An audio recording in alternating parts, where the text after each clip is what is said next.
Hello, everyone, and welcome to this week's Old School RuneScape livestream. I'm your host, Mod Ayiza, and I'm joined by the team behind Sailing to talk to you about our latest poll. Let me introduce Mod Husky. Hello, Mod Husky. How are you? Yeah, I'm good. How are you?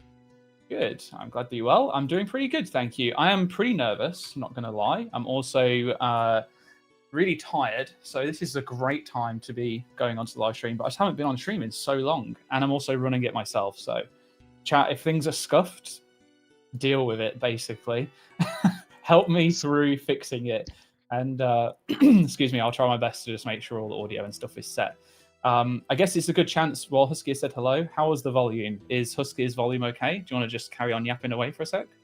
I could definitely yap if Twitch chat wants to test the volume. I was going to make a joke that scuffed equals stuff, but I'm not really sure what that means in the context of a stream.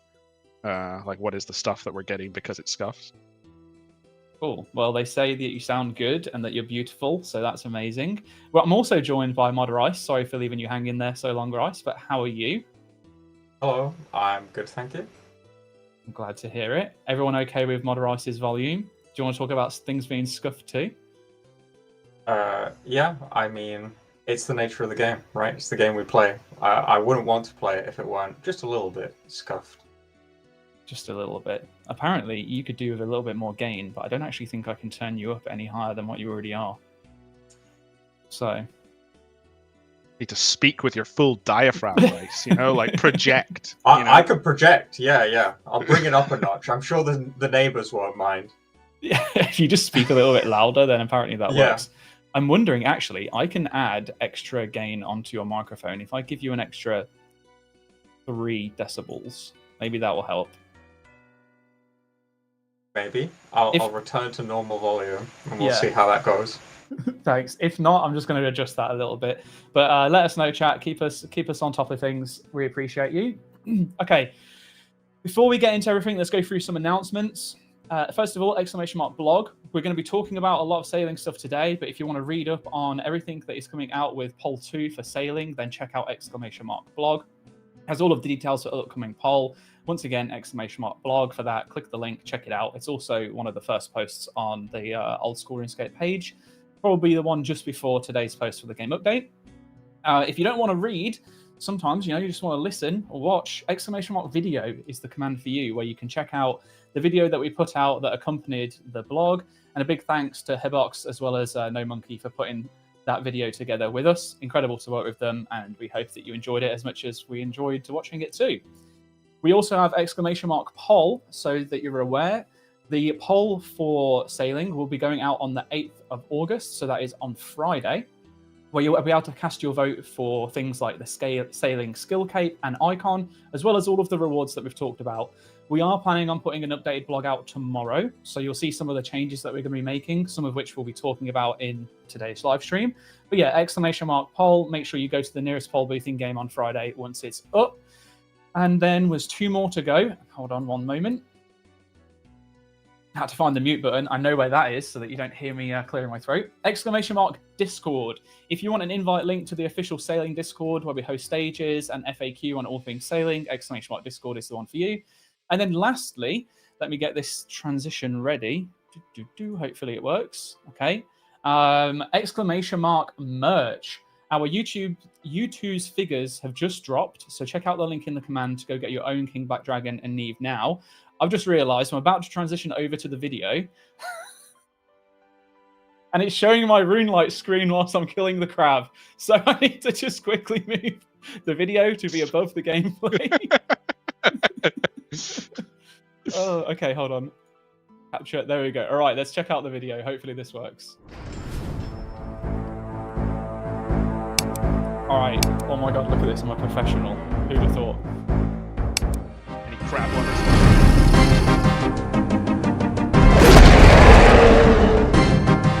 Cool, there it is. Neve and the King Black Dragon YouTube figures, the newest in the range. They look awesome. Very cool. Can't wait to get my hands on those and put it into the collection behind me. I have a dedicated row just for RuneScape. Right, let's go back. People said for crab content. 1 second. Let's see if this will work. Where is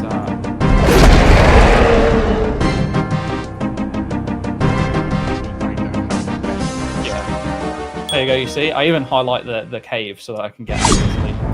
I don't know to look for where the cave is. There's some crowd content. Right, let's go back over now to the Q&A.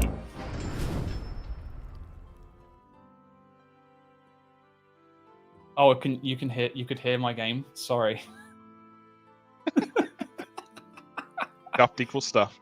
Okay, all right. Well, that's done now. We are over with the video stuff. Let's get into questions around sailing.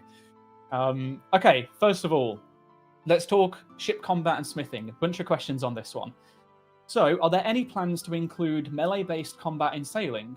The fishing trawler shows us a glimpse of what that could look like, but is there any way that can be expanded upon and included with the addition of sailing?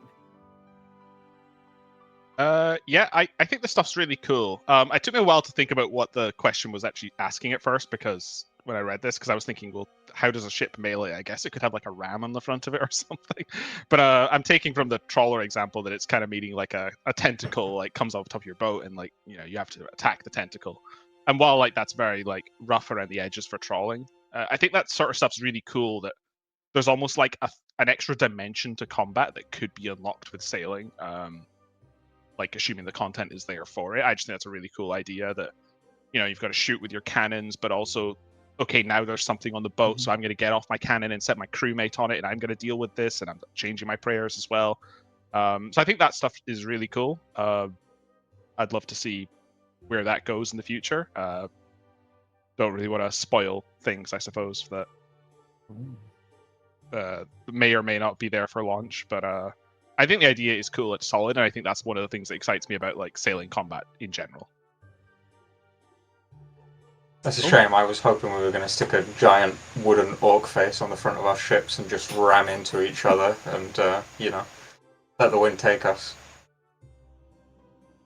There's going to be a new utility for sailing where you add boxing gloves to the front of the boat, and that's how you do melee combat. That's the stuff. Yeah, okay. That's probably not going to happen. I probably shouldn't joke about it. So how about the next question? Should firing cannons on your ship award combat XP? Now, this was a big topic in the blog. We talked about what our approach is, at least. I think you have intentions to go over that a little bit, Husky. So I'll leave you to it. But yeah, very interested to see where this one goes up to, because we actually have an update to give you as well in terms of what we're looking at doing for the new blog. Yeah, so before I give an update as to like what the update in the blog will be tomorrow, I want to talk about it a little bit, because I think there was a lot of talk in the community. I saw a lot of mixed opinions. I saw both sides to it. And I think if it wasn't obvious to, I guess, people who are reading that, the reason we floated the discussion is because we've also had mixed opinions internally. And we've also seen a lot of different viewpoints and thoughts about whether it should be a sailing thing. Is it ranged? I know that my personal take, which I know not everybody agrees with, is I kind of like the idea that ranged is like, it's like the medieval archer fantasy. You know, I think about that and not cannons. I know Dwarf Cannon is like a precedent and stuff in the game as being a ranged thing, but also what other options did they have? So I think I could see both sides. I think the other thing is the whole, like, I'm doing combat and not getting combat XP. There's the whole skiller dynamic, which we floated in the blog as well. Ultimately, though, I think I saw a lot of that, just like I'm doing combat, like my character is shooting things. It's still kind of like gauging distances and direction and where to shoot, and that's still sort of a transferable skill. I wish I'd remembered this before the blog went out, because it actually probably would have made our stance a lot easier. But a spoiler for trawling, as I go on a tangent here, when you're doing deep sea trawling, you can assign a crewmate to trawl for you. And when you're doing it, you'll get fishing and sailing XP. And when they do it, you just get sailing XP, because I think we felt it was kind of fine for the crewmate system for, you know, you to get a little bit of sailing XP watching your crew do it, and there's a little bit like, I'm the captain, I'm commanding the crew, that's very sailing themed. But we already made the decision for trawling that you wouldn't get fishing XP because you're not actually fishing. So that's kind of the way our proposal tomorrow is sort of moving that all, because I think that ends up being quite consistent with the crewmate system, where if you're the one shooting the cannon, it's going to take into effect your range stats. It's going to give you a combination of ranged and sailing XP. But if a crewmate's on the cannon, it's going to be at kind of a fixed power level, depending on the, I can't remember the name of it. Is it like privateering or something? The stat that affects how good they are with cannons. So people who just have their crewmates do it will still just get sailing XP. They won't get the ranged XP, but it's going to be at a much, like, I don't know, I would say much lower. I don't know the exact numbers off my head, but it will be at a lower level than players can get to. So I think that kind of addresses things both ways while also being consistent with the way we've been designing the crew systems as a whole. So hopefully the blog kind of outlines that approach tomorrow, I think we said. So curious to see what players think. Again, this is a discussion we floated anyway for discussion because it's something that we wanted the community to talk about. So again, very much looking forward to see what the community reaction is to the blog feedback tomorrow. Awesome. I'm going to go with the random guy from Twitch chat that said it should be fire making XP because you light the fuse, and that's going to be my opinion from now on. I'll be pushing that internally. So I look forward to that. Yeah, I can't wait to be handling that discussion. Thanks, Rice. How about a follow-up question? What are the team's thoughts on limited accounts being able to use ship cannon to kill otherwise inaccessible NPCs on land, like at shore, for example? Does the new approach that you've just mentioned there, Husky, solve this problem? I think it's definitely still an enabled thing, but as I mentioned, it would be at less potency, I guess, because, you know, they would be weaker. I think basically, how would I put this? Already, there aren't going to be a lot of things you can fight near land. We did like a scope around basically the map in general, and there aren't a lot of creatures at sea. And then some of them will have flee behavior as well, where, you know, they can't melee and you're not in range, so they'll run away. So it's not exactly going to be easy. And if need be, if there were problematic NPCs, we are just generally open to, like, you know, creating a blacklist of these things aren't allowed. But in general, we saw a lot of positive reception to being able to enable boats to shoot from sea to land. And theoretically, I guess vice versa, but, you know, we don't actually have that in game yet. It just kind of felt like that's what the world should allow. You know, the fact that combat is just kind of, I'm on a boat, I can shoot off my boat and shoot a kraken at sea, I can shoot the Dark Wizard with my bow from ship to land or from the cannon to land. So, yeah, all of that just kind of feels like it makes sense, but we do still need to do a review and pass over, are there any creatures that are genuinely a problem? Like, there just aren't a lot of notable NPCs on the borders of sea. Which makes the job a lot easier. Cool. I think also, if, like, by virtue of the fact that you're saying there aren't that many notable NPCs, it's probably not going to really change much anyway if they were allowed to just attack them from the sea, because they're not notable NPCs. You know, it's not like they're suddenly going to be able to complete insane new content. So I like that at least we're considering it, and I think that's something that we should do more of, to be fair. But anyway, I don't want to go on a tangent because I'll probably anger people in the chat. So let's talk about the new cannonballs and where they're usable. Will they be usable in the Dwarf Multi-Cannon? Yeah, that's certainly not going to anger anyone, Ayiza. The answer is basically no. But there's a reason for it, hopefully a good one. We talked about this when it came up because they are cannonballs and the Dwarf Cannon is a cannon. But we thought it might be interesting for the Dwarf Cannon to act like a lot of other ranged weapons, where, say you have like a willow bow, you can only shoot up to adamant arrows. I don't know if that's right. It might be mithril. I think it's mithril.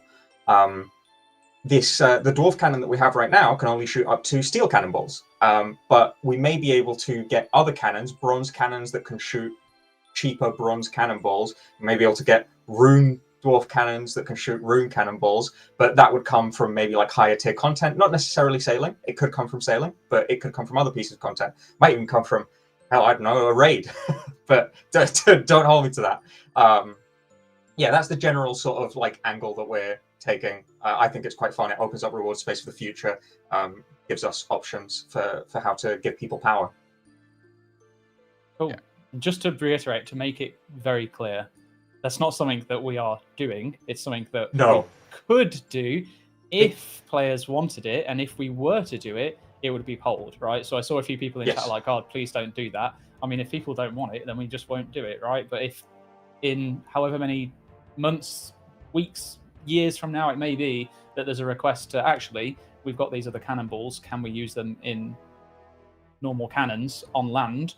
Like, yeah, we can consider it. The approach that the team are taking allows us that flexibility, which I think is awesome. It's more the potential reward space that it opens up for us, because that's always a tough one. Mm-hmm. It's also about just like taking things just a little bit slower. I know this blog offers a lot, and obviously sailing is still doing a lot, but it's obviously just a very contentious topic, right? The cannon's a lot of free damage. It feels like trying to get that balancing right on top of everything is just asking for a lot. And I would think I definitely agree with what you're saying, Rice, as far as taking a more measured approach and considering it from content in the future a lot more reasonably. Because I think there's a lot of use cases on both sides. You know, if cannonballs are very expensive and most bosses are immune, is it like a massive deal? Is like probably not for bossing. It obviously is from an XP per hour thing, but I also know there's people who want the flip side, where having just a very cheap cannonball, like a bronze cannonball to tag creatures, and I don't care what the actual damage output of it is, that's another use case that's quite interesting. But obviously, like, there's the whole cannonball economy things to consider as well. Is that good for the game or is it not good for the game? I think I definitely expected players to talk about this more in the blog when we kind of just said, yeah, they won't work with sailing cannons. And I kind of expected a lot more people to be like, well, I want it to, and other people to go, well, good, I don't want it to, and for that to be a bigger discussion, and it actually just wasn't, surprisingly. So yeah, curious to see what players think. Maybe we've sparked that discussion by having it on stream. I definitely think this approach is much safer, and it's much easier to revisit in the future.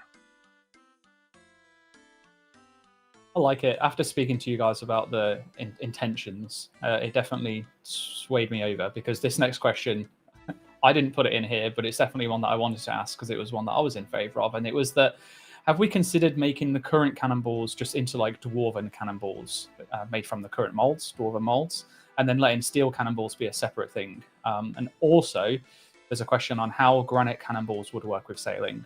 Would it add 5 max hits, or will that have a separate effect? Yeah, so this kind of ties into the other thing. The answer is probably no. We would want to sort of keep cannonballs as what they are, cannonballs. Cannons fire cannonballs. And just have the dwarf cannon be the thing that changes if we ever want to enable the dwarf cannon to fire other cannonballs. But in regards to granite cannonballs, they can be fired out of ships, and they just have slightly different stats to steel cannonballs. They deal a bit more damage and they have different accuracy stats. But we'll let you figure all that out on launch. Yeah, I think they sit somewhere, if memory serves, between Myth and Addy-ish. I can't remember the exact numbers, but yeah, cannonballs have their own accuracy and damage component that is added to the cannons. I think in general, God, I'm remembering old code I haven't looked at for a while. I think cannons generally favor increasing your accuracy by upgrading your cannon, and also increase the cannonballs that can be shot out of them. Like, you can't shoot a dragon cannonball from a bronze cannon, that kind of thing. But cannonballs have more of the damage component, because we tried to mirror kind of what bows and arrows do, where a lot of the range strength is coming from the ammunition, and the bow is more about the accuracy. Awesome. Makes sense. Thank you. That was the last question on cannonballs. So now we're going to move into talking about fletching. We have one question around fletching.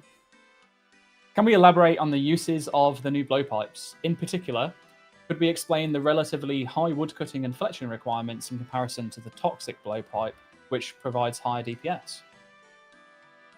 Sure, I could take this one. So there are a lot of requirements for it, and I think I first of all want to say that it was never intended to be this hugely meta thing, and more of just a nice option on the side. Perhaps for accounts that are more skilling focused, and for main accounts, this would kind of just be, because there's going to be so many more rosewood logs and all the other logs coming into the game. The squid beak is used to make them, so it's kind of just what's the drop rate and rate of the squid beak coming into the game. So we imagined it would sit at, you know, an okay price, because people still need to get the squid beak, but it's not going to be your top end really expensive equipment. It's going to be on that like mid game level. So just this nice option for getting a blowpipe a bit earlier. I think the most obvious meta comparison is quite often going to be the Atlatl, which in almost every case is going to be better for accounts just because of the trend of people trading their strength really high compared to their ranged level. And obviously Atlatl cares a lot about your strength and a lot more about strength bonuses. It's just generally way easier to get damage because you can use a strength ammy, whereas an anguish is like quite an endgame item that, you know, you can't otherwise get range strength on your amulet slot. So I think it's probably going to sit a bit below that. But we definitely saw the feedback that in general the numbers looked a bit low, and notably the differences between the blowpipes weren't all that apparent. So the blog tomorrow is going to bump the stats up just a slight. It's not going to matter a lot, but they're going to be 2-4-6 range strength instead of 1-2-4, just so the difference is a little bit more pronounced. And on top of that, we're going to propose as a separate poll question an addition of a special attack to the Rosewood Blowpipe, so that it's essentially going to do like a kind of like an MSB-like special attack where it'll fire twice. But obviously, because that's a dart and it attacks a bit quicker, I think the more apt comparison is like a dragon knife special attack. The numbers will come out in the blog, but essentially it's going to cap out at about 2 less max hits than dragon knives will in full base range. So they're still going to have their niche, but hopefully the special attack will be in a good place where, especially on things with lower defense, where we want you to start thinking about blowpipes, like, oh, this thing's really low defense, or on places where there's a guaranteed sort of accuracy check. This could just be a niche option, and hopefully that'll just make it sit in a better place, and maybe just make it feel a bit more fun to use. Everyone likes, using a special attack. Be like, oh, I've got this energy, boom, I did more damage. As for like where it sits in the meta and stuff, like skilling requirement wise, we've talked about this a lot as a team. We've had this problem where how do we justify the world where oath plate is lower smithing than the rune plate body, and smithing's got the most egregious examples of this. And the team's general approach to this has been, and we've tried to be consistent with this with a lot of recent launches, is working with like an already powerful resource is doing a lot of the heavy lifting, and the player is using their skill to make minor adjustments, or in some cases like smithing in the Chasm of Fire, you're using very specialized like tools and resources down there. Like it's got a special furnace and a special anvil, so we can kind of justify the smithing requirement being lower. But making something powerful out of basic raw materials requires a lot more skill, is kind of the way we've positioned that. So if you look at the Tanzanite Fang, it's really just like knocking a hole in like an already pipe-shaped thing that's powerful and got a lot of that effect. Whereas this is, how can I intricately craft this log from this blowpipe from this log? I know that's a very subjective take. Some players are going to agree with that. Some people are not. That's just been our spin on it to kind of make it make sense. But as far as on the fletching level, we kind of wanted Rosewood, because it's going to be more powerful than an MSB, to have it have a higher fletching level. The problem there, obviously, is that people are not actually grinding their fletching to make an MSB. They're getting it from monster drops. We're not really offering the same for the Rosewood Blowpipe, but hopefully the increased power level and the new special attack will justify that a bit more. The other big change, well, it's not really a change, it was something we just never mentioned in the blog, is that we don't really intend for 92 woodcutting to be a hard requirement to go and make it, because a lot of these logs will drop in small quantities from shipwreck salvaging. They're not going to be a good way to farm them if you're wanting to, kit out your boat entirely. You're going to need hundreds of these logs, and if you're getting them as rare drops from salvaging, it's going to take an awful long time. But if you just needed to get a couple of them to do for the blowpipe, you'll have that option, assuming you're trading your sailing and getting a boat that's fit for salvaging. So that option enables as well. So it really is just the 84 fletching requirement, which Veil Totems is also going to do a lot of heavy lifting and sort of helping people feel like that's a more attainable goal. You're getting a lot more XP out of the bows that you're already sort of making. I could definitely see Iron Men who are going down a sort of sailing route. They've got their kingdom, it's getting a lot of maple logs, they're doing Veil Totems. Having 84 fletching is probably not going to be as high of a benchmark for that. So yeah. All those sort of considerations. I know it was a big ramble. Hopefully that kind of explains where we're going with the blowpipes, and we'll see what players think of the special attack. There were a lot of points there. I'm interested to see how players feel about them in discussion. But yeah, definitely some subjectivity there in what I've said, as is the nature with most things game design. For sure. But I think it makes a lot of sense what you've just explained there. It does feel right, at least to me it does. Again, I know that's also a subjective opinion on it. I really like the special attack idea, though, for the blowpipe, especially with how dragon knives at the moment are sitting anywhere between 15 and 22k each. So kind of crazy cost to use those. I wonder if and I'm just adding in a random question here now, apologies for that, but with the blowpipe, now the toxic blowpipe, when it's used in PvP, it's 1 tick slower. Are we going to do the same for these blowpipes, matching that behavior, or do you think that they are weak enough to potentially be a 3-tick weapon in there?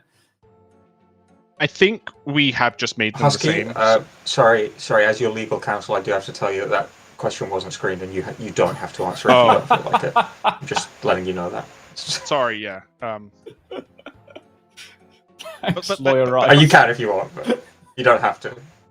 I mean, I could also just assume that the associate director of community is kind of like pre-screen things, like in his head before he says them. I'm assuming that's also true, right? Yeah, Yeah, yeah. it's I would possible. never ask you a question that would put you on the spot. Never. Who'd do that? I believe the PvP stuff is just based on like the Blowpipe tag, and we kind of just left it as that because it's safer. And I think, like, to be honest, enabling a Blowpipe like weapon to work in PvP probably wants its own poll. Maybe this discussion has sparked that, and we should poll the question. But I'm gonna be honest. This is I should probably go and ask Mod Manked and see what he thinks, because I wouldn't consider myself a PvP expert like at all. So maybe he thinks this would be okay. But I do know that like Blowpipe was really powerful in PvP back in the day. I don't know what it's been like. It would still be completely broken.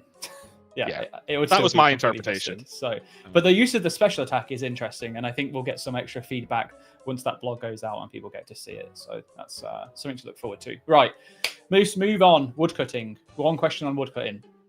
Why is Jagex being cautious to avoid overshadowing the meta, especially in regards to tick manipulation? So, for example, why wouldn't a level 92 resource have better XP rates than 2-tick teaks, which is something doable at level 35?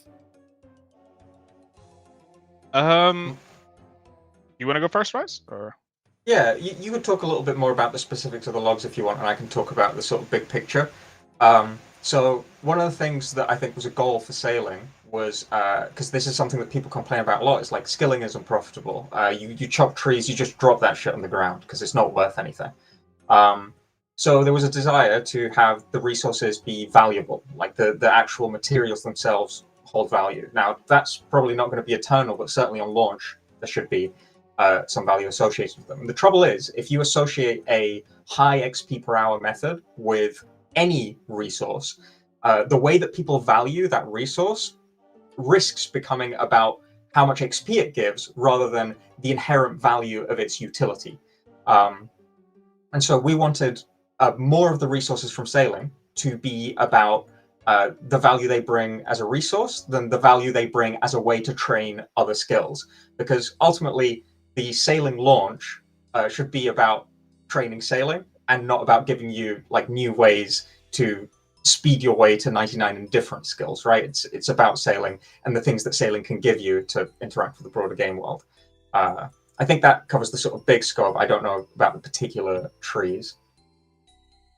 No, that's definitely correct. We definitely want the value of the resources to be the thing that determines their cost, as you mentioned. If they're really high XP, people will just, gather them because they're good XP. I think the whole, like, I think our skill in game, the skills in our game generally aren't very linear as far as this is higher level, so it's higher XP. Quite often they offer different kinds of things. So Redwood, for example, is really high on the AFK scale, and that makes up for the fact that, it can be less XP than something like Teaks. In general, though, the way we wanted to model these trees was a bit more off of extensions of Mahogany, was kind of the baseline we set for this. So in general, you'll get less logs per hour. But something that's always like rubbed wrong with me, like in general in our game, is that while I don't think XP should always go up and there should be a bit of diversity, I think developers back in the day just went super like extra cautious with this. You basically like, I can cut you logs and the XP is really bad. And then you get to magic logs and it's like, okay, the XP is really bad. And obviously they were thinking about the value of the resource, but that's just kind of not held true because of the way drop tables work and botting and all these kind of other factors that go into that.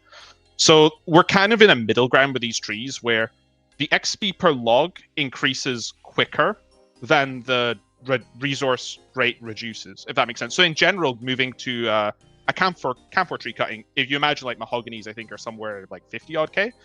Camphor is a bit more than that. And then Ironwood's a bit more than that and Rosewood's a bit more than that. But the amount you're getting per hour decreases. So that's in general the way we've gone for that. So I'm excited to see how that plays out with woodcutting specifically.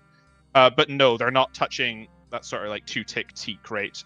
We actually call it out in the blog where I think the XP rates for these would have been a bit ridiculous. If you could 1.5-tick teak them, they would have been meta, but we specifically made the trees take longer to respawn in the farming patches because those are the only ones that can be 1.5-ticked. And that's mostly because we kind of imagine that if you've got 3 of them grown, that's not going to be a factor to you. You're just passively AFKing them. You're chopping them. You're maybe banking them at Fossil Island, that kind of thing. The extra respawn time isn't going to affect you. But if you're 1.5 ticking them, you're probably just going to go through them really quickly, and then you're not going to be able to keep up the 1.5 ticking. I think this is probably still just better for the game as a whole. As you mentioned, hopefully there's this balance of it's more XP than like a Redwood, but less AFK is kind of the way it probably ends up feeling at the top end, assuming the numbers are correct. And I'm interested to see how that sort of plays out. If the community like the fact that they're moved to the higher tier tree and get more XP, but it's not over the top. Because there definitely is like a desire in skilling to say, if this thing is really intensive, you get more XP, and chopping of this tree AFK is not going to be very intensive at all. So we're kind of in that middle ground. I'm quite happy with, to be honest, how I balanced a lot of these. I've been in touch with some of our NDA players and getting feedback on where they sit in metas.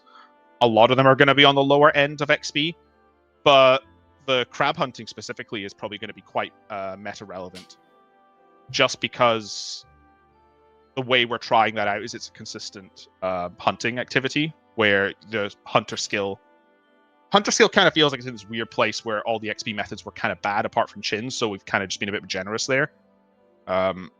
It'll obviously, like, rumors are still a thing, but because it doesn't check your hunting level, your hunting level doesn't affect your chance to succeed. It's just basically how many traps can you lay and how quick are you getting around all your traps and what rotations have you set up. It means that it gives a very static amount of XP that never increases as your skill goes up, but that means it's really strong when you unlock it, or when you get a new trap, and you suddenly lay like a 5th trap and stuff. But it will fall off and chins will become better again as you get higher levels. So hopefully so we've been playing around with some stuff in sailing that's kind of relevant. I know I'm losing my train of thought. I should probably slow down my talk a little bit and collect it a little bit. But there was an overlying sentiment there with sailing. We definitely didn't want players to look at sailing as, hey, the first thing any new account should do is train sailing, because then they get access to all the good skilling methods. I think that would actually be really bad for the game. Sailing is just another one of the set of skills. It's an option. Like if a player gets to 25 mining and whatever sailing level, probably quite low to unlock lead, hey, it's better than iron ore because it's basically like the same as mining iron ore, but a bit more XP. But that'll fall off when you get the mining guild unlocked, because the mining guild has better iron ore that respawns faster. So hopefully everything just it just becomes an option at certain points depending on certain accounts and certain levels. And we're hoping this creates like a very interesting sort of diverse addition to the meta with sailing, as opposed to here's all the good stuff if you can train sailing. Anyway, I hope that kind of makes sense. That was a lot, but I It was a appreciate lot. the info nonetheless. I did get distracted for a moment, so I'm not going to try and say whether or not you answered it well. Chat were being kind of rude in a funny way. They weren't being mean, but it took me off guard. So no, thank you. I appreciate that, Husky. Rice, was there anything you wanted to add further to this? I know you gave a bigger picture, but if not, No, okay. it's pretty spot on. Fishing time then. Is lantern fishing just AFK fishing from a fishing spot while at sea? And if so, will this be an option for other fishing creatures as well? For example, like, can I go and harpoon some sharks at sea as opposed to being at the docks? Lantern fishing is not from a boat. It's from land, and you just need to have a lantern. It's very... I think the most apt comparison is it'll probably feel a bit like a tuna swordfish spot in a way where, you'll get some high-level stuff and some of the lower-level stuff, but you won't get the higher-level stuff unless you're unlock the level for it. So that's kind of how it feels. It's mostly just a thematic, like, extra thing, and obviously you could do it for the squid beak. As a whole, I'm not opposed to be able to fish things like, imagine just a regular big fishing spot that's like, I don't know, shrimp or something off your boat. I've been a big fan of that, and I've done a lot of experimentation with, like, what a build of that could look like. I don't know if we'll get it for launch, but the current outstanding issue is actually just an animation one, where I'm not sure if we'll either get the animations to enable it. Because if you imagine, like, I'm fishing through my boat, and for those who've done sailing, the boat's got high walls, so you just stick your head and crash into the planks. Probably can't have that as an animation, but also it's probably okay on a raft. So maybe that is something we just include for launch, but you can only do it for a raft. Or maybe we need to get a different set of animations. In general, I'm for that kind of thing, though. I feel like the idea that I could just rock up to a fishing spot at Draenor, like a bigger one, that's a bit far off, so we're not cluttering the view immediately around the shoreline, which is cool. I can do my shrimp fishing, I think is really cool. It's obviously not in the blog. It's something that we've been experimenting with, but haven't got like, conclusively like any plans yet. But hopefully that kind of answers that player question. Okay, cool. I appreciate that. I want to just clarify, because I wasn't quite sure when you said at the start around lantern fishing being like at sea, and you mentioned it's on land. Did I just get that wrong, or is it something? It's an activity that you do on land, not from your boat? That's correct. There'll be lantern fishing spots as like a feature of some of the islands. Okay, perfect. So you'll sail to one of the islands. One of those islands will then have the lantern fishing spots. You can then disembark, explore the island, fish at one of those lantern fishing spots, just like a harpoon spot. Cool. I think the way to think about it is it's like a fishing spot, but where some fishing spots require you to have a lobster pot, others require a harpoon, others require a fishing rod. This one requires a lantern and a harpoon. Cool. Very good. Thank you for clarifying, and you can definitely tell that I wrote the blog. No, I think it's just good because I needed that clarification for myself. I wasn't actually aware. So what about new fish introduced with sailing? Will they have burnt versions? Asking because there is a burnt food community. Yes. It's actually, there's going to be two different kinds of burnt version. One of them is going to be mega rare. There's a 0.01% chance every time you burn a fish, and it scales with your level of cooking. So doing the whole like meta where you like lower your stats in the winter zones down while you're cooking to get lower stats increases the rate at which you can get the mega rare. And we're going to be holding a competition for who can get the most mega rare burnt fishes on release. Yeah. I'm glad that you've just what's it called? Volunteered yourself for setting that up, Rice. If anyone wants to know anything more, terms and conditions, how to enter, if you just at JagXRice, ping him a message. Sure, we'll be able to help you out. I have just received a message from someone on the sailing team on Slack to be like, why have you done this? Hey, at least I didn't put you on the spot. You literally just jumped straight into that one head first. So, yeah. For what it's worth, chat, in case it wasn't clear enough, that may have been sarcasm. That may not be an actual thing. You would have to just wait and see. But burnt food does exist. Just the one version of it for now. What do you want to talk about? I heard he was offering to code it as well, so that's no skin off my back, right? Or skin off my nose, or whatever the saying is. I'm glad the systems designer is going to design the system for the rare burnt fish competition. Thank you. I'll do it over Christmas. Yeah, do it over Christmas. That's not happening. You're going to be off over Christmas. I did want to. Sorry, guys, can't do it now. I did want to touch on the fish stuff as well, because I think like of all the skills, we've been trying to be very careful about exactly the kind of resources we think we need for a lot of this. Exactly what logs do we need, exactly what kind of ores do we need, and that kind of thing. Fish is kind of those skills where, at least like my take, and a lot of the sailing team seems to agree, it just makes sense that there's more fish at sea than you can get near land. So we've kind of just been a little bit more liberal with some of the fish. So stuff like lantern fishing, like while there's a cool squid beak, a lot of this stuff is like, most people are going to cut up their squid for the beak, right? Because that's the thing that is going to be profitable, because people will be able to turn it into a blowpipe. But you can cook it, because it kind of just makes sense to cook it. I feel like it's just a fantasy world thing where it's like, yeah, I can probably put a squid on a fire and get something that I can eat. And the crabs are the same, where most people are going to be crushing them into paste, right, and using them in potions. But it kind of makes sense to be able to cook the crab. So there's been a lot of that stuff where, the meta fish stuff, the trawling stuff is the stuff that's significantly more relevant. But a lot of the other stuff is just about building the world and making it make sense. And that's something at least I'm quite passionate about. And I seem to have, convinced the team that that's true. But I know it looks like a lot of fish on the table. But like a lot of it, we don't actually expect a lot of people to be able to do, but it kind of makes sense to be able to cook them. I like that. When are we adding calamari? Old school. I guess the cooked squid is kind of calamari. It's not called calamari, right? Can we use is calamari not just Italian for like squid? It's it's in rings, isn't it? It's the squid rings. I don't think it's calamari because it's in rings. I'm gonna look it up. Okay, you look it up. I just know of it because that's what it says on the menu when I order it.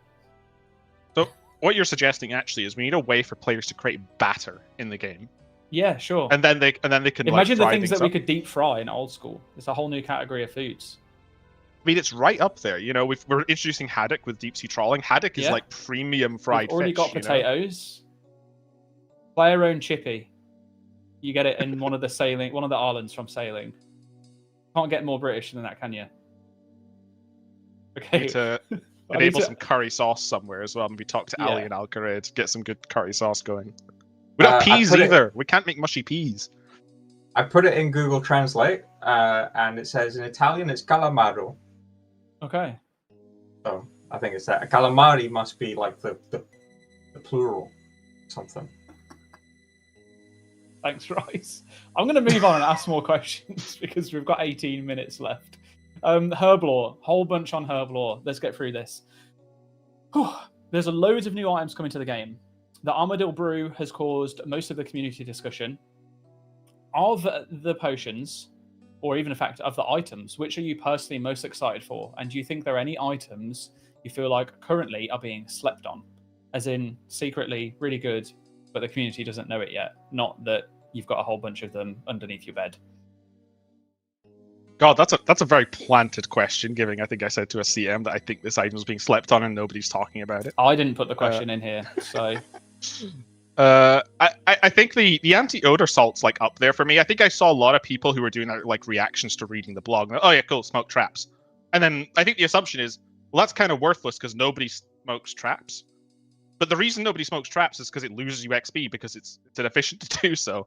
And I think the auto smoking thing is actually just going to be kind of good. Like we purposely like I think I saw some feedback at some point internally even that was like, oh, smoking isn't that good. Maybe we should buff it. And I'm like, well, actually, like that would be even more powerful with this. So I'm kind of interested to see how people play with this. I don't think the blog actually mentioned, but you get quite a lot more than just one salt when you combine the ingredients. I don't think we've decided on the exact numbers, but we're kind of interested to see how that plays up with it. You know, are people going to bring salt? Is it going to be a good resource for people to bring along? Is it not? What are community thoughts on it? So, yeah, I guess like if people hadn't considered that, maybe consider that angle when it comes to voting for it. Is this something you want to take with your hunter and doing stuff? But I think it's kind of like a slept-on, like strong item. I definitely slept on it. That is one that I do remember when I was putting it into the blog, and I said the exact same thing as what you just said. Most people said there is like, why bother even smoking the trap in the first place? That's pointless. But I still left it in, and I'm glad that you gave some extra detail to it. You're turning me around. I really liked all the other potions that were in there, though. Speaking of, the Anti-Bleed Tonic. Could it be renamed to maintain anti-naming conventions being preventative potions? Hold on. What's it Could called the right now? Anti-Bleed Tonic be renamed to maintain anti-naming conventions being preventative potions?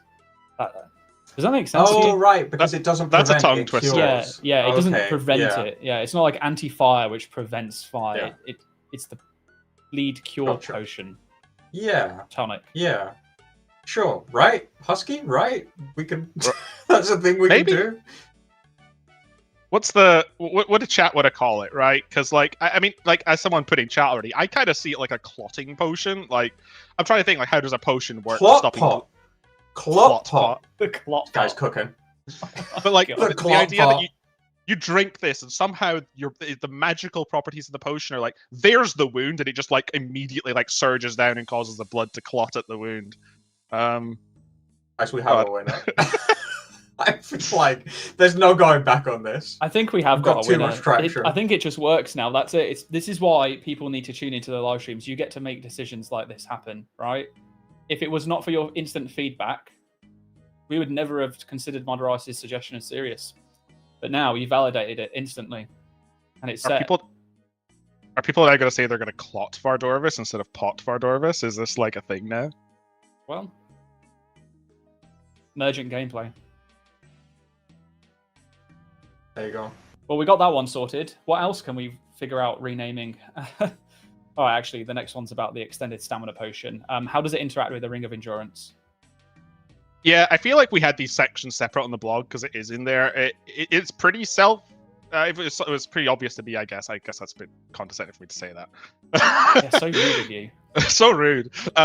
Basically, it's just a double stamina, so everything's multiplied by 2, right? It'll give you 40% energy instead of 20%. It lasts for 4 minutes. As a result, it charges the Ring of Endurance by 2. I'm so glad I wrote that system to be really expandable in the past, when I was just like, here's item use on ring, and here's how many charges it gives. It's going to be really easy for me to plug in. But it'll give 2 charges to the ring, but as a result, also take 2 charges when it's used to give you 8 minutes of stamina effect. So it's not like you're suddenly like having what technically you could make 2 individual non-extended stamina doses count to be consumed, because you charge the ring with those, and then this will sound very straightforward actually now I start talking about that and trying to do it, but essentially it's just charges, right? Charges, 2 charges for the 8-minute effect.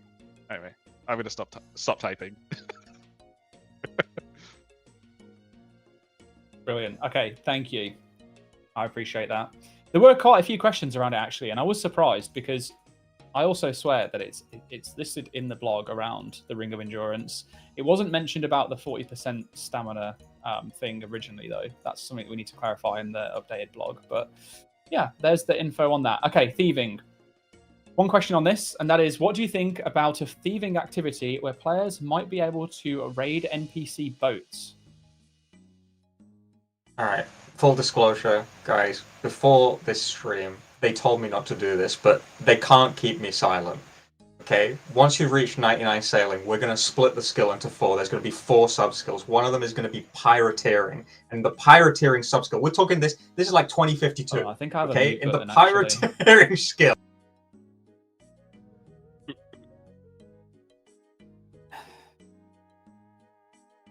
Different, like, skill. Am I back? Okay, I unmuted you. Okay. Yeah, no.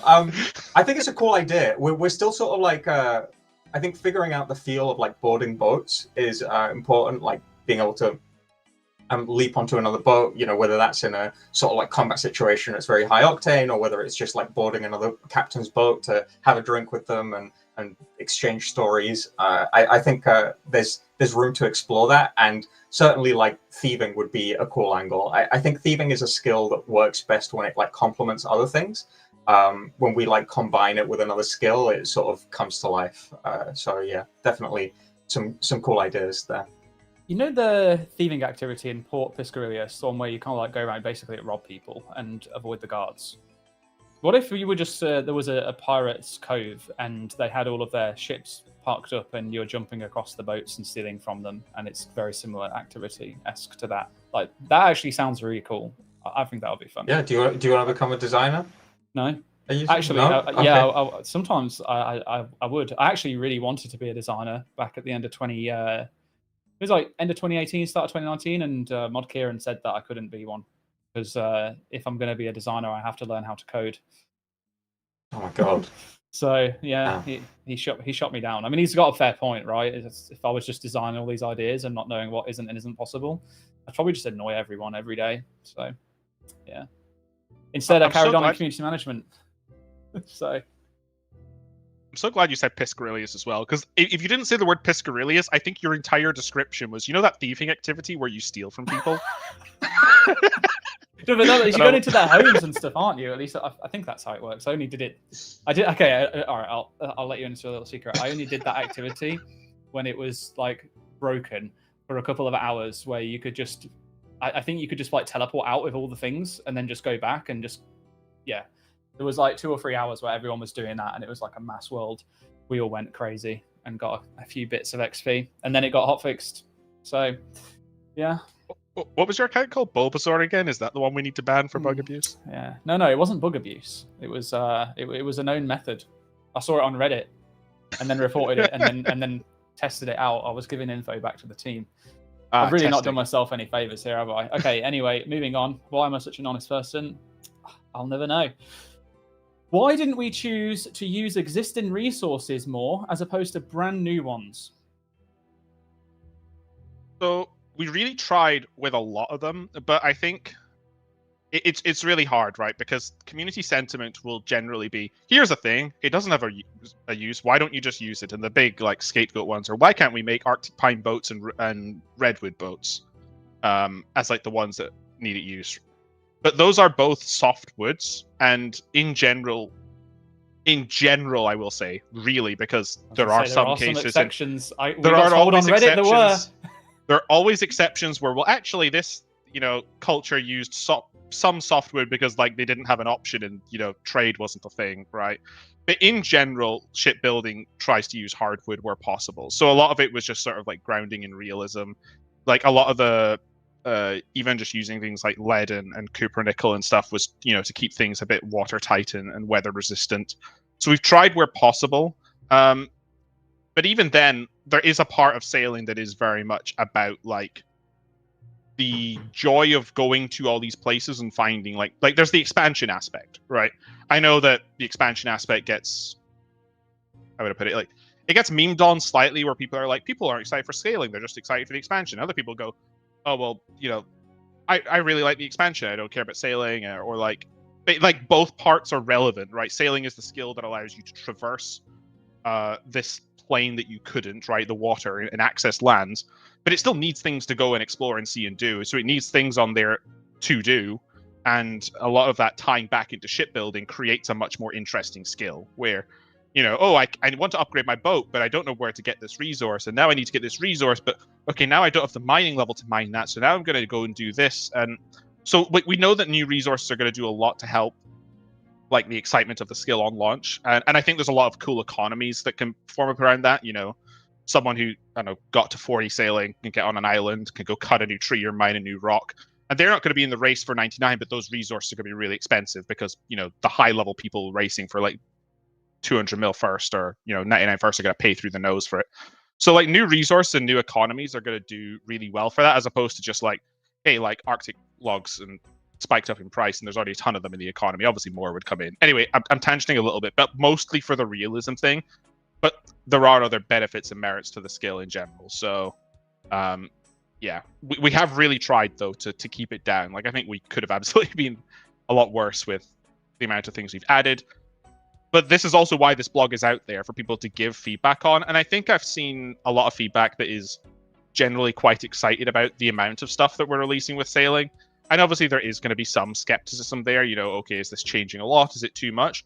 That's where the survey, has been there for people to be able to type out and give us a lot of answers for things. And we can kind of see what do a lot of people agree with or not agree with. Maybe if you don't like certain resources coming in, like that's what the poll questions are for and stuff. Although I would say a lot of the poll question stuff is more about like, would you want it to come from this woodcutting activity and that kind of stuff. So anyway, I'm rambling a bit now, but in general, realism, but also like we have tried not to go overboard with it. Anyway, I'll just hear what the community thinks. Just to sort of address the underlying sentiment of that question, what I think is the underlying sentiment, because I think it comes from a really good place, which is like old school RuneScape has this like very defined feel, and as you introduce new things to the game, there's like this fear that it's going to stop feeling old school, and I think there is a risk of that. If something like if you went to Lumbridge and you killed a goblin and it dropped an item that was like from 2025, I think that would be weird, and it would sort of like erode the nostalgia and the old school nature of the game. But as the world expands outwards and you encounter new things, old school's way of communicating those like new experiences and interactions has generally been through like new items. Like the unique thing about old school that no other MMO really does is that the inventory is like kind of sacred, and like you can use every item on every other item. Not all of them do something, but it's important to be able to express new interactions and express new sort of events through new items. And it sort of leans into this feeling of like adventuring and discovering new things. It happened with Varlamore, right? We introduced Varlamore. There were loads of new things there. Some things old, but most things new, to allow us to express new experiences. But for me, the problem would really be if we back propagated that and we made it so that goblins were now dropping like camphor logs, and you logged into old school RuneScape onto a new account for the first time in ages, and you killed a goblin and it dropped something that you didn't recognize. I feel like that's the part where we've like lost the plot a little bit, and we haven't done that, and I think that's a good thing. I should just let you talk, because not only do you get to the point shorter, but you also say it way more eloquently, and like You sound like a game designer, whereas I just sound like, you know, someone typing on Reddit and has an essay, and someone goes, you know, thanks, or sorry, I don't know, I didn't read. That's kind of like how I feel like I respond sometimes, you know. I mean, I'm only here because you guys could have had Mod Kieran. Instead, you got the guy that Mod Kieran beat in Castle Wars on a live stream in front of everybody and ridiculed. So really, you're missing out. You could have had even better. That was such a weird pause placement. The guy, Mod Kieran beat. Who beat me, and then I was like, please carry this on because this is going to go one of 3 ways, and 2 of them aren't good for the stream. I was trying to remember the name of the minigame. I don't know why it wouldn't come to me. He just beat me. Oh god. Anyway, don't put yourself down. We love your rambles, and yes, you know, you may talk a lot, but it's usually very good info, and I love listening to you. I think the chat loves listening to you. So you're fine. It's good to have a rambler and someone like Rice who just gets to it as well. A plus as well, you didn't go out here and make up a fake competition, split the sailing skill into 4 different sub-skills. Like, you both have your benefits and negatives, okay? That's why you're both here. It balances each other out. It's great.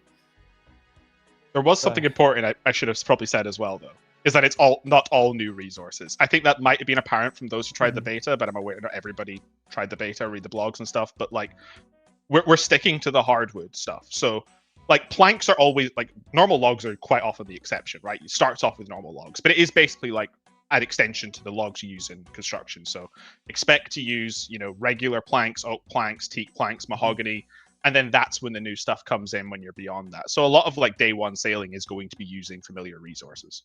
So there's a lot of like ores and bars, and obviously like we haven't really touched on like extensions to like rune and stuff in bars. It's mostly like, think about it like secondary metals that are also kind of weaved in and used for certain things. So it's not like, you know, cupronickel and lead and stuff replaces that. It's more like you'll use that. Cooper. Cupronickel. I think I pronounced that right. Oh, okay. I thought, okay, my bad. I thought you were going like there was a comma and it was like copper, nickel, and I was like, oh my god, that's some pronunciation. that's northern. Also, and this is my agenda, and people who did Sepulchre will have noticed this. I hate that construction stops using nails. I know, like, as a player, you're like, God, I love that it's simple and stop using planks, but why does it stop using nails, and why can I make, like, all these nails that are just useless? Do you know why, actually? Because your skill in woodworking gets so good that you don't need nails for fixings anymore, right? You're able to make... you're able to use dowels. You can do... There's a fancy join where, you know, they kind of go like this together. Dominoes, you don't need nails anymore. This guy builds houses. You ever need a house built? Speak to Ayiza. Yeah. Dovetail joints. That's it. Thank you, chat. But if you're going to talk about a wasted resource, I think like nails was such a missed opportunity. So that's a spoiler, I suppose. Expect you to use a lot of the higher tier nails and stuff as you go up, and for like things to actually say, no, you need mithril nails to build this. Now you need rune nails for this. So Go panic buy your nails and start smithing your nails early. Just clear the whole thing out. Buy them all. Yeah. Guys, I'll let you know. Mithril nails are best in slot for sailing. Mithril nails. I didn't buy a million. Which of them version of mithril nail though? There's going to be like 2 subversions, right? You need like the 4 like. Are we going to have galvanized or not? You know how the model changes when you have 1, 2, 3, 4, 5? You specifically need 4. You want the one that looks like 4, so you need to split it out into stacks of 4. All right. So note them into 4, and then put them away. You know. This might be the last time we're ever allowed on stream, but it's fine, and we'll make the most of it. I just want to quickly touch on. Oh, sorry, Husky, go on. So, did we forget to mention mithril screws in the blog? Shut up, man. We're gonna add screwdrivers into the game next. You've got your Phillips head. Just quickly on the items thing, and I'm like adding this just for the sake of it, but I just want to make it clear, is like going into when I was putting the blog together, like I was feeling a little bit overwhelmed, right, with how many new resources are coming into the game. But then when I actually took a step back and thought about it, like any skill that we would have added, regardless of what it was, would have had this many, if not more. Especially something like shamanism that was looking at all the different like item buffs and totems and all this kind of stuff. There would have been so many more in there. And a lot of the commentary, I think, like you said it, Husky, really well around the new resources and not using old, is that we've just not really talked about the old resources, because when we're looking to poll stuff, we want to tell you about the things that you don't already know so you can tell us whether or not you want them. But yeah, there is a whole bunch of existing resources that are like tied into it. existing skill methods, all of that is still part of sailing. You might just have to go back to like early on blogs to see that and update yourselves on how the skill itself functions. But anyway, technically we've been live for an hour now. We do have 1, 2, 3, 4, 5, 6, 7, 8, 9, 10 questions left. What do you want to do, Rice and Husky? I can afford to stay around for a little bit longer if we want to blast through them really quickly, no rambles. But if you want to wrap up here as well, we can.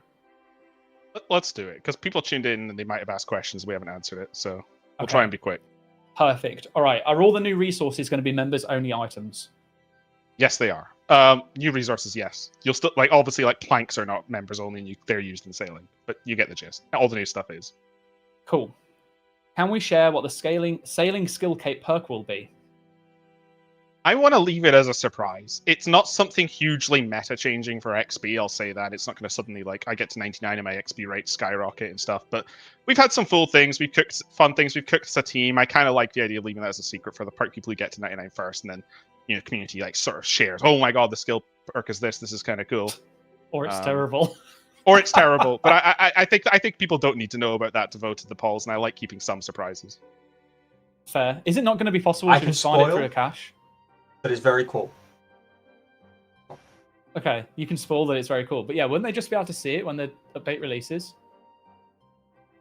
Why would they be able to? Because like the cape will be in the cache, right? Can they see the ops on the cape? Like what I don't know. No. I don't think they can. Cool. Then sure, let's keep it a secret. I love that. Will you be introducing a 2300 or 2350 total world to account for the extra levels people will gain from sailing? I think the answer to this is we want to know more about what people's expectations are, because I think we're easy, right? If there's a consensus in the community of like, we'd like it to be 2250 or we'd like it to be 2300, then, well, 2300 maybe not. But yeah, we'd be interested to know what people think. Maybe we could set a new rule of like it's the max level minus 10% or something like that. Who knows? Yeah, because they currently go up in 250 increments and 2200 break the rule, but also like maybe that's fair because the levels are much harder to get, right? So maybe we just go 22 and 23. Maybe we just make it 2250 and leave it. Maybe we go 2250 and something else. I don't know. Community, we'll talk about it in the next blog.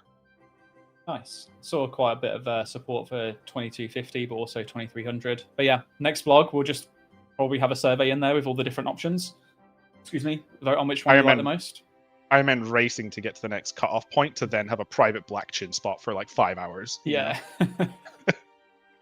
Okay, will any of the new resources be added to existing locations? I think you kind of talked about this a little bit, but just let's go over it again. I think in general the idea is no, right? We don't want to like make old places that already have an identity in the game have that identity like warped. Plus, like the thematic reason these new resources are coming into the game is because we're exploring new places. If it makes sense to backpropagate them, then we can look at it. But in general, it's not going to. Yeah, and it's definitely a post-launch thing. In general, the safest response we've had is, like, I think new seeds are like an obvious one. Could you just add it to the seed global drop table? And what that can do is make the new seed come in and instantly be worth nothing because it comes in from a million different sources. Is that something we could do in the future? Maybe. I think for the most part in sailing, we're trying to say, let's add it to only new sources first, keep it low, look at how much they're coming in, look at the price, and then try to be considerate with where they're valued. Because, I mean, like, we definitely don't want a mahogany seed situation where they're worth nothing with the new, like, camphor, ironwood, rosewood seeds. Obviously, should they pass a poll. You know, we want these things to actually have a value and be quite exciting to be like, oh my god, I got a rosewood seed. That's sick. I can either cash it in for a bunch of farming XP or chop it for some rosewood logs and keep it myself. So, yeah. Nice. I think that's a really good way about going about it, to be honest, as well, because it gives flexibility, right? If we do need to change it, then we can easily just add it to more locations, but it's infinitely harder to remove it once it's already been put in. And I guess as well in the future, I was just like randomly thinking on this, is that, you know, if there's a desire to bring, say, I'll just take camphor logs just because they're in my head, you know, bring them into mainland, there could always just be a new piece of content, maybe a quest that is to, I don't know, fill out an orchard with them, right? You bring seeds over from that you find in sailing, and then suddenly they find their way to somewhere in Gillinor. Like, that's also a possibility. So there are options that if we need to, we can call upon them. But yeah. Okay, can you train sailing pure, or will gaining 99 in sailing without gaining levels elsewhere on a new account be impossible / boring? I mean, it could be boring depending on how you play. Let's just say, is it possible to be a sailing pure, 99 sailing only? Yes, very possible. Obviously, some things will give you cross XP. I think notably we removed some of the XP from the Pandemonium quest from beta feedback and made it so it only gives sailing XP. I think actually it was just a fun thing the community pointed out is that that account that's like 1 XP off everything. If we just randomly give XP on the side, to another skill and force it on you for training sailing, it kind of feels bad to have someone have to redo that account again. But I think in general it's just players would like that more. Obviously, construction is very heavily tied to sailing and the building of boats, but you'll be happy to know, well, I guess maybe happy to know if this is a concern for you. The shipwrights will be able to build very basic facility upgrades for you at an extra cost without needing the construction level. Most of this is an accessibility thing. It obviously will be more pricey to do this, so you'll need extra coins, but they won't be able to use, in general, the cutoff is they won't be able to build things with the new materials or anything that's hyper specialized, like a very specific reward. But if an account wants to get to 99 sailing and they built up to off the top of my head a mithril salvaging hook and they just want to sit and chill and salvage, and that's a very sailing only XP thing. Fill your boats. Actually, that works better. Fill your boats. Nice. But just to clarify, sailing's first sub prestige skill, piracy, will require XP and thieving. Shut up, right? I swear. Can I ask another question? Just because you already mentioned it just then, Husky, as a chill method, but a load of people were asking in the chat around, are we introducing any AFK friendly sailing training methods? And because you already mentioned it, I didn't want to just throw it on the spot, but would you be happy just to confirm or deny? Yep. That's what shipwreck salvaging is. We definitely wanted sailing to come up with a variety of training methods at different intensities. If you want something really on the top end, pushing your limits, go for a Barracuda trial. If you want something way more laid back, shipwreck salvaging. And if you're somewhere in the middle, port tasks are probably going to be your friend for that. So we've definitely done that on purpose. And for those of you who just like exploring, charting the sea will just give you XP just for exploring and doing some fun puzzles and stuff. So there's definitely a variety for a lot of people. I think a lot of skills have been built up over time where they eventually get to this diversity of skilling content. We just kind of accept that a skill releasing in 2025 has higher standards than where it has to release with all these options kind of up front. Awesome, thank you for that, and hopefully those that are asking in chat are happy with the answer, or at least the fact that I asked it. You can stop spamming now. Okay, will skilling gear work for the new resources introduced with sailing? Items like the Varrock plate body, celestial ring, mining cape, etc. Yeah, there are some edge cases. I think Nickel's got a weird interaction where it requires a certain tier of gloves, but most of it is going to work exactly the way you expect it to.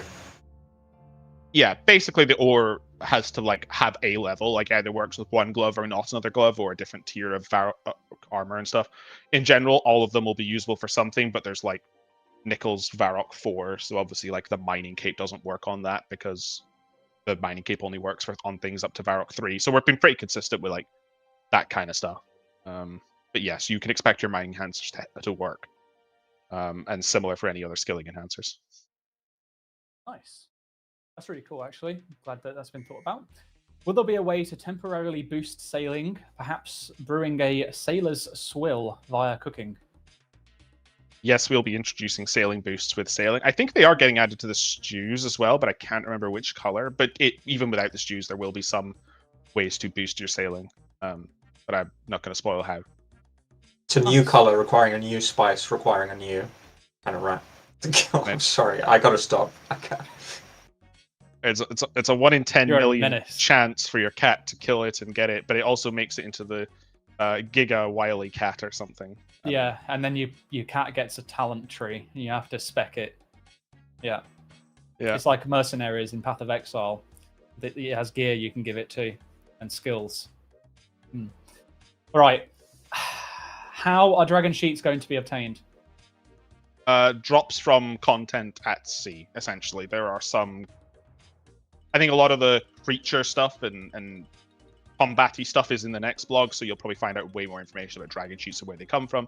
But in general, they'll They will come from drops and maybe rarely from like salvaging and stuff. But like the exact details, we haven't exactly put them on the drop tables as of now. We just have documents and plans. Sorry. And Someone to be just clear, said they come from dragon beds, and that just really sent me. to be clear, at sea means like it could potentially mean like when you're on your boat or when you've reached a place with your boat and you're like exploring an island or something like that. Yes. So like there could be a new creature on an island that drops dragon sheets rarely. We expect them to be quite valuable. We don't want to drop a ton of them, but like you need like 25 to build a dragon keel or something. So you can imagine getting like really like you need to get a rare drop 25 times kind of stuff to get one boat to dragon keel, which is obviously just a combat buff and stuff. Well, I was going to say rare drop can mean anything from like 1 in 100 to 1 in 20k in our game, so I'll let players guess. You're going to be terrified if you keep saying 1 in 20k and 25 of them. It's all right for you. You're not the one that has to go through all of the angry comments. Yeah, but I'm on the account that has to grind it, so you know. Yeah, okay, touche. All right, there's the last question from the general section. There were, where is it? Here we go. How much of the new resources can actually be stored on your boat, and will we be increasing bank storage with sailing? Yes to bank storage, but there's an investigation to see how much we can. It's more of a code limit thing. We basically only run so much code per cycle before the game breaks, so we have to optimize the bank to do that. But there is optimizations we know we can make, and those are going to be made. But we don't know how many slots those will result in yet. But we'll look to communicate that to players ahead of time for launch. And on the cargo hold stuff, yes, in general, you'll be able to store a lot of things that you might reasonably want to put on your cargo hold. So that could be obviously the new fish you catch at sea, like from deep sea trawling, could be stored there. Cannonballs can be stored there. Charting tools are obviously taken from there. There's a lot of random other tools and bits and bobs there as well, like hammers and fishing rods and all this kind of stuff. But like there are some things we need to talk about specifically for like Ultimate Iron Man considerations as to whether or not we need to blacklist things. For example, if you can, I think like sharks are on there as potentially things that could be stored. And you know, do we want to give Ultimate Iron Man like a storage of like 200? Time out, Husky. We're rapid fire. Sharks? Yeah. We're rapid fire. Sorry, but there are Ultimate Iron Man considerations. We don't want to break their game mode. Those are things we want to talk about in future blogs. And if we're not sure on launch, we'll probably just blacklist a bunch of stuff and then consider talking to players and opening it up later, because those are actually like big considerations. Makes sense. You mentioned UIM, and I know that Reddit has been in a frenzy around UIM the last few days. That was a fun few threads to read through. Reddit having a lot of opinions about how an account they don't play should be played. Our community never Funnily enough, does that is one of Reddit's opinions, is that they have opinions about. No one in our community would ever talk about an account type that they don't play and how it should be played out. We never have an issue when it comes to doing things for pures or skillers, guys. That doesn't happen. Anyway. Basically, there's no point in us talking about the list now until we're like in a more launch-ready position when we know everything we kind of want to. And at that point, like adding a blacklist is pretty trivial work. It just means reaching out and being like, hey, is this okay? Is that okay? We have an Ultimate Iron Man on the team, so we'll consult them as well. But I'm probably going to reach out to you guys in CM and be like, hey, are there Ultimate Iron Man Discords? Can we run a list by them? There are. I can get you in on them too. I know there is, but like obviously I'm not a part of them yet. So like those are our general plans, but for most accounts, it's kind of whatever, right? Yes, you'll be able to store some things, but cargo holds are a bit more clunky because things don't stack nicely like they do in banks, is the big thing in cargo holds. That's so fair. It's very limited. I think basically the best thing to say on this is that a lot is being considered, right? From different storage methods, account types, all this kind of stuff, which is a really good position to be in. It's like we're aware. And I think at least being aware is good because we can go into it knowing that that's something we have to tackle. So we will update you all on it more in the future. Okay, so that is all of the questions that we had prepared. Sorry I didn't get a chance to go through as many from chat as I'd have liked. I tried to fill in a few with extra questions here or there. But I massive appreciate your time, Rice and Husky. Anything you want to say to close the stream off? Thanks for coming here listening. Nice. Well, thank you both for being here. Thank you, everyone at home, for tuning in and spending your time with us as well. Hope you enjoyed the live stream. We'll be back somewhat soon, maybe. I don't really know. Our schedules are also quite scuffed at the moment, but we are trying to fix that and be more consistent with the live streams. You should expect an updated sailing blog to go out tomorrow, hopefully, which will have some of the new information that we spoke about in the stream today, as well as a few other bits that we haven't covered, updates to the poll questions and all that kind of good stuff. And then the poll goes live on Friday. So make sure you read through the blog, check through all the updates. Any last minute feedback, something that you just absolutely cannot see to go through into that poll system, let us know. We'll try and change it beforehand. Otherwise, yeah, we look forward to seeing the results. We'll be in touch soon, and have a great evening. Until then, see ya. Yeah. Hopefully this works. Press the button.